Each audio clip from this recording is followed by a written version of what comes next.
નમસ્કાર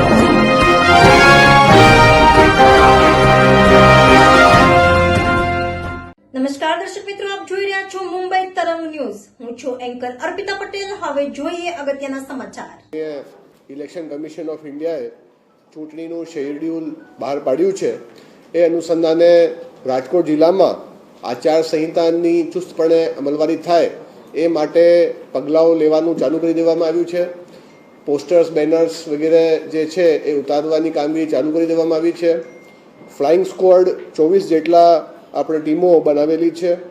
એ સિવાય આપણે આદર્શ સંહિતાની અમલ માટેની 8 ટીમ, આસિસ્ટન્ટ એક્સપેન્ડિચર ઓબ્ઝર્વર 8 વગેરે આપણે ઓર્ડરો કરેલા છે. ગ્રામ્ય વિસ્તારમાં ડીડીઓ સાહેબ અને શહેરી ક્ષેત્રમાં ડેપ્યુટી મ્યુનિસિપલ કમિશનર શ્રી એના નોડલ અધિકારી છે. નગરપાલિકા વિસ્તારમાં જે તે ચીફ ઓફિસર અને જિલ્લા લેવલે રિજનલ મ્યુનિસિપલ કમિશનર શ્રીના ઓફિસમાં એડિશનલ કલેક્ટર શ્રી એના નોડલ ઓફિસર છે. આ સિવાય બીજી અમુક વાતો કરીએ તો ઉમેદવારી માટે ડિપોઝિટની જે રકમ છે એ 25,000 રૂપિયા છે, પરંતુ અનુસૂચિત જાતિ જનજાતિના ઉમેદવારો માટે આ 12,500 રૂપિયા છે. ઉમેદવારની ખર્ચની મર્યાદાની વાત કરીએ તો આ 95 લાખ રૂપિયા રાખવામાં આવેલી છે અને પાર્ટી લેવલે કોઈ લિમિટ નથી.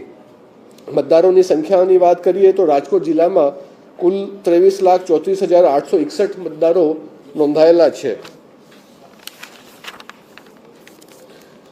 85+ ઉંમરની વાત કરીએ તો કુલ 23,000 એવા ઉમેદવારો છે જે 85+ ઉંમરના છે. કુલ મતદાન મથક 2036 મતદાન મથકો રાજકોટ જિલ્લામાં રાજકોટ સંસદીય વિસ્તારમાં આવેલા છે. 224 રૂટ સુપરવાઇઝરો એટલે સેક્ટર ઓફિસર્સની નિમણૂક કરવામાં આવેલી છે.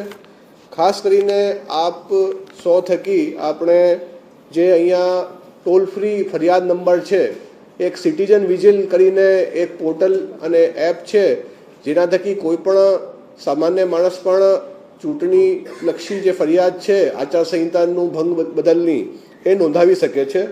અને આ નંબર ઉપર ફરિયાદ કર્યેથી નિર્ધારિત સમય મર્યાદાની અંદર ચૂંટણી તંત્રને એનો રિસ્પોન્સ આપવાનો હોય છે.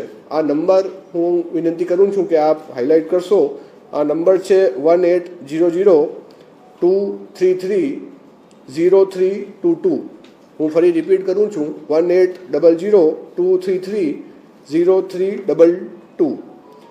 ખાસ જે આ વખતે ઇનિશિયેટિવની વાત કરીએ તો મહિલા સંચાલિત મતદાન મથકો કુલ 56 જેટલા, એટલે દરેક વિધાનસભા વિસ્તારમાં 7 એવા મથકો બનાવવામાં આવેલા છે. દિવ્યાંગ અધિકારીઓ કર્મચારી દ્વારા સંચાલિત કુલ 8 મથકો રહેવાના છે. યુવા અધિકારીઓ દ્વારા સંચાલિત 1 મતદાન મથક રહેશે અને મોડલ પોલિંગ સ્ટેશન 8 જેટલા રહેવાના છે. વેબકાસ્ટિંગ જે છે એ કુલ 50% ના લેખે 1,118 જે મતદાન મથકો છે એમાં વેબકાસ્ટિંગ થશે. ઈવીએમની સંખ્યા પૂરતી આપણે ત્યાં ઉપલબ્ધ છે. અત્યાર સુધી જે ડેમોન્સ્ટ્રેશનના ઈવીએમ હતા એ પણ હવે એ ડેમોન્સ્ટ્રેશનની કામગીરી બંધ કરી દેવામાં આવશે. Counting centre government engineering college Mavdi Gankot road એ જે લાસ્ટ ટાઈમ હતું એ પણ રહેશે. આ સાથે હું આપ સૌને એક જ વિનંતી કરું છું કે બધા જે આપણા મતદારો છે એ મોટી સંખ્યામાં આ જે ચૂંટણીનો પર્વ છે એમાં ભાગ લે અને પોતાનું મતદાન કરે એવી અપીલ સાથે હું વિરમું છું. Thank you. જી, 85 વર્ષથી વધારે જે મતદારો છે એમના માટે એક ઓપ્શન ફોર્મ એમને આપવામાં આવશે અને જે ભરીએથી એમને પોસ્ટલ બેલેટની સુવિધા ઉપલબ્ધ કરાવવામાં આવશે. 100 વર્ષનું જે ડેટા છે એ અમે કાઢીને અત્યારે આપને આપીએ. સ્વીપ જે છે દરેક 430 છે. એક સારો વિચાર છે એ આપણે સ્વીપ એક્ટિવિટી અંતર્ગત એવો એક કમ્પોનન્ટ રાખીશું. સ્વીપ એક્ટિવિટી જે સિસ્ટમેટિક વોટર એજ્યુકેશન પ્રોગ્રામ જે કહેવાય છે એ દરેક ચૂંટણીનું એક બહુ ઇમ્પોર્ટન્ટ પાયો હોય છે અને એના માટે અલગ અલગ રેલીઓ, પછી હ્યુમન ચેઇન ફોર્મેશન વગેરેના કામો અમે કરીશું. ખાસ તો આ વખતે ઇન્ફ્લુએન્સર જે છે એ લોકોને ક્યાંક ઉપયોગમાં લેવામાં આવે એ પ્રકારની વાત જી એ પ્રમાણે પણ અહીંયા પણ ચૂંટણી પંચ દ્વારા ઇન્ફ્લુએન્સર અમે આઈડેન્ટિફાય કર્યા છે.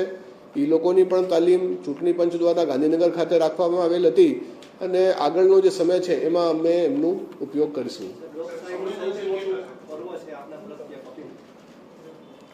શું લોકશાહી મારા તરફથી એ જ અપીલ છે કે આ જે મતદાનનો અધિકાર છે એ બહુ પવિત્ર અધિકાર છે જે આપણને બહુ સંઘર્ષ પછી મળેલો છે કાયદાની રૂએ, એટલે એનો આપણે ઉપયોગ ડેફિનેટલી કરવું જોઈએ. સંવેદનશીલનો એક શબ્દ એ હજી એમાં ચૂંટણીના નિયમો પ્રમાણે અત્યારે એ બધી એક્સરસાઇઝ ચાલી રહી છે અને એ ફાઇનલ થઈ હતી આપની સાથે વિગતો આપવામાં આવશે. હમણાં જ આ પ્રેસ કોન્ફરન્સ 5 વાગે જ પૂરી લગભગ થઈ છે, એટલે અત્યારે આ પ્રોગ્રામ આ કામગીરી ચાલુ જસ્ટ થઈ છે. એની સાંજ સુધી જે રિપોર્ટ આવશે એ આપની સાથે અલગથી શેર કરશું.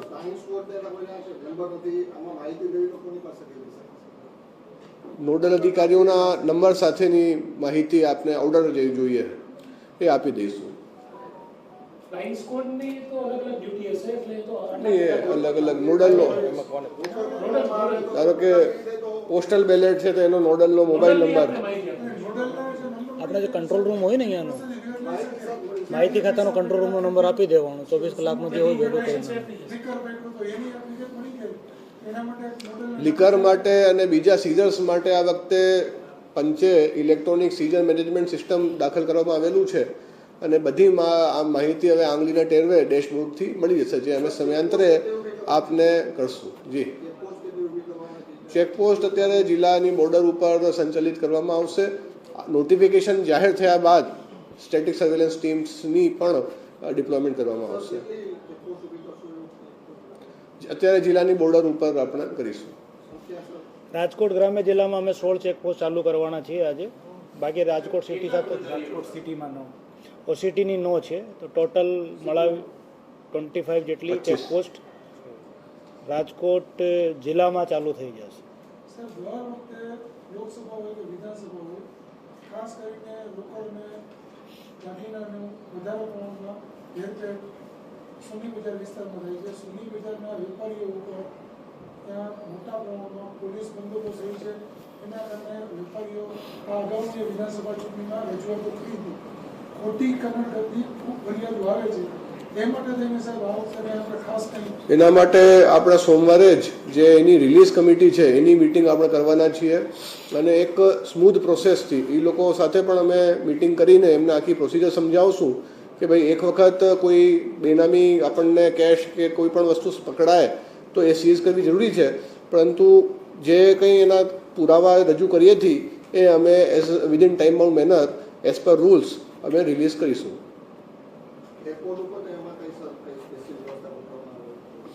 એરપોર્ટ ઉપર જે પંચની સૂચનાઓ છે એ પ્રમાણેની ટીમો ત્યાં રહેશે. Thank you.